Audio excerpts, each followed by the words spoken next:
How I manage my time. I don't.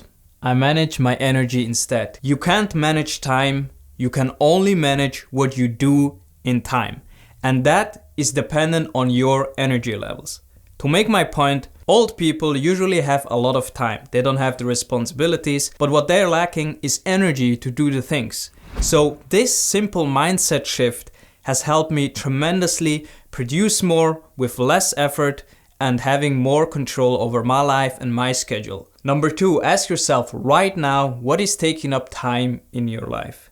Assess all areas of your life, maybe your job, your business or side hustle if you have one, the time you are spending with people, friends, family, and all the tasks and subtasks that you have to do and all the obligation. And list out all the things that are taking your time throughout a week so that you have clarity on where are you spending your energy. For example, in my own YouTube content creation journey, I ask myself, how can I free up time and energy to do the things that actually produce the most results for me? And for me, I'm good at talking to the camera and sharing the information in order to hopefully help people with their personal development and creating the life they want. But what I'm not interested in is video editing. My video editing skills are limited. Because I'm not really interested in developing these skills because it's taking me so much time. That's why I ask myself, okay, how can I free up time? And the obvious reason is I hired my video editor. So he takes care of all the video editing.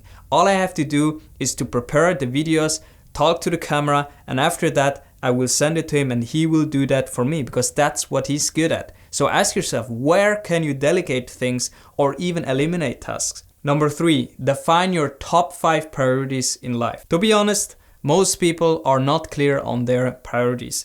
That's why they're all over the place and they don't have much time to do the things that they actually want to do. And I remember when I was in corporate, I saw so many people being very proud of their full calendar and their busy lives. Look, I'm doing this and that, I have that meeting and that. But really, they are missing the point because when you spread yourself too thin, you won't achieve anything meaningful. If you study the most successful people, they only focus on a few things that have priority and meaning in their life. And everything else is either delegated or eliminated or improved so that it's systemized and they have freed up their time and energy to do the things that matters the most. So a busy and maxed out calendar is not a testament to good time management, especially in this modern age where I believe tranquility and having peace and time for yourself and your family or your friends is really a luxury. So define your top 5 priorities that have meaning and purpose.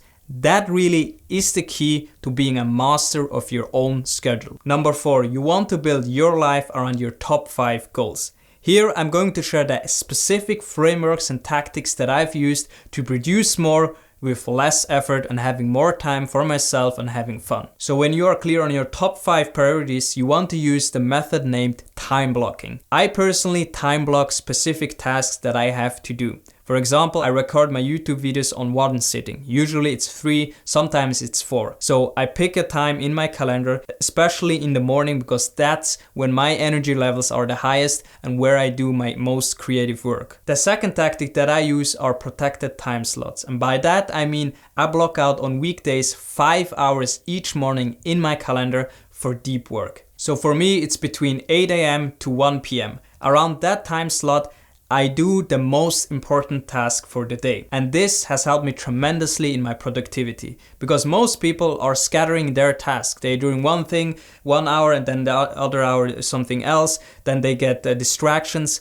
I have a distraction-free 5-hour slot almost every day. Of course, sometimes things come up. I'm not saying I'm doing this perfectly, but most of the time I can use that slot to do deep work that moves the needle forward in my life. The third tactic that I use is what I call sprint sessions. Personally, I don't like the Pomodoro method at all. I tried it before, but really if you have a schedule like that where you plan to do deep work sessions, I found it's much more effective to have a cadence like 1.5 hours of intense short burst of working and then taking about 10 to 15 minutes. I usually take a walk or drink tea or stretch a bit and then go again 1.5 hours or 1 hour.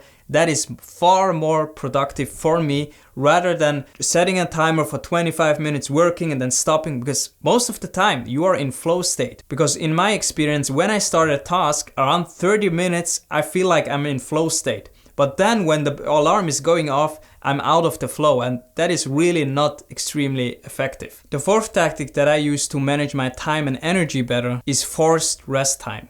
Yes, I force myself to schedule time in my calendar for rest. I know this sounds counterintuitive, especially in this modern age in the hustle culture of work harder. And I myself have been in this space for years in the masterminds, coaching and courses. And I've seen and observed so many people burning out because of that belief in hustle culture. So managing your time and energy is just the surface of a much bigger question. Consciously or unconsciously, when you're watching videos like this, what you're asking yourself is how you can control more of your life. And that's why you want to watch this video next. If you found this video valuable, let me know in the comment section below what your biggest takeaway is. Like, subscribe, and thank you for being part of this community.